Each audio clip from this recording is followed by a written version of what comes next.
Naitwa Nasr Shaban Amer, mkurugenzi mwendeshaji wa mfuko wa hifadhi ya jamii Zanzibar ZSSF. Kama unavyofahamu, mfuko wa hifadhi ya jamii Zanzibar sasa hivi unatekeleza mradi mkubwa kabisa wa usafiri wa umma hapa Zanzibar. Tumeanza kujenga vituo, lakini tutaendelea kujenga vituo mbalimbali ndani na nje ya mji. Huu mradi kwanza utaanza katika mkoa wa Mjini Magharibi. Tutajenga kituo Jumbi, tutajenga kituo Fumba, tutajenga kituo Buyu, tutajenga kituo Koani, tutajenga kituo Chuini ambacho tayari sasa hivi kipo, lakini ndani ya mji tumejenga kituo Kijangwani, tutajenga kituo pale hospitali ya Mnazi Mmoja, lakini tuna kituo ambacho kipo Malindi sasa kinamalizika. Vituo vyote vimejengwa kwa ajili ya kuja kutoa huduma kwa mabasi haya ya kisasa, mabasi yetu ya umeme.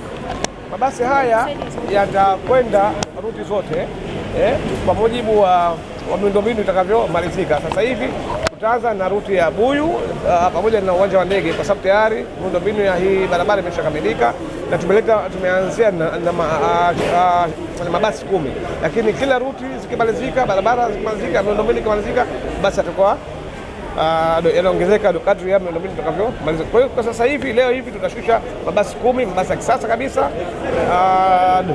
ni mabasi ya umeme. Lengo letu kwanza, leo tukishusha, tutaanza harakati zote za usajili kama sheria za nchi zilivyo. Tutatrain madereva, halafu tena baadaye tutaanza operation. Tunatarajia aidha iwe mwisho wa mwezi wa pili au mwanzo wa mwezi wa tatu, lakini hatutaki kufika hata mwanzo wa mwezi wa tatu. Nia yetu ndani ya kipindi cha Ramadhani basi usafiri huo uwe tayari umeshaanza kazi, lakini tukishashusha leo kutakuwa kuna hizi harakati hizi za kufuata sheria za nchi za usajili, za kupima baadhi ya vifaa ambavyo vimo ndani ya mabasi, lakini aidha mwisho wa mwezi wa Februari au mwanzo wa mwezi wa Machi usafiri utaanza rasmi. Lengo letu ni kuleta mabasi 100 na kuendelea, kwa sababu ruti ziko nyingi kama tulivyotaja.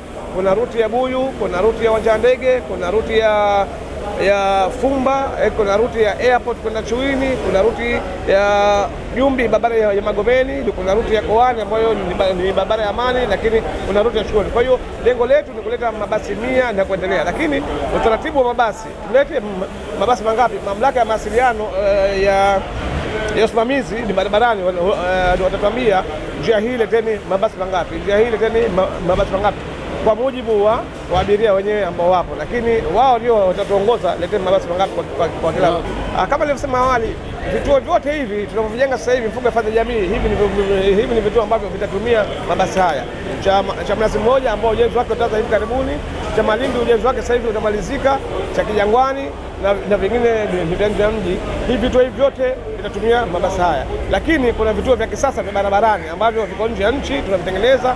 Tunategemea mwisho wa mwezi huu wa pili au wa tatu, hivyo vituo navyo vya barabarani vitakuja, ambavyo hivyo ni basi stop. Abiria wao ndio wataka special kusubiria mwisho mabasi. Ndio tunavyotaka na ndio lengo la serikali. Kama tunajua kuna barabara hii kutoka Makunduchi, kutoka Tunguu kwenda Makunduchi inajengwa njia 4, na barabara kutoka Chuini kwenda Nungi nayo vile vile inajengwa njia 4. Kwa hiyo kadri miundombinu itakavyokuwa tayari, ukiomba ruhusa kupitia serikalini, wakituruhusu basi mradi nao utaenea nje ya mikoa mingine, lakini kwa kuanzia tutaanza na mkoa wa Mjini Magharibi. Asante sana. Lakini kwa kumalizia nimshukuru sana Mheshimiwa Rais wa Zanzibar, Mwenyekiti wa Baraza la Mapinduzi, Dr. Hussein Mwinyi. Wakati alipotoa wazo la huu mradi, watu wanaona kama maskhara, lakini sasa hivi kusema la kweli, yale maskhara ndio imekuwa kweli. Kwa hiyo mimi nampongeza sana Mheshimiwa Rais wa Zanzibar kwa maono yake makubwa na kwa kuturuhusu sisi ZSSF kuweza kutekeleza mradi huo.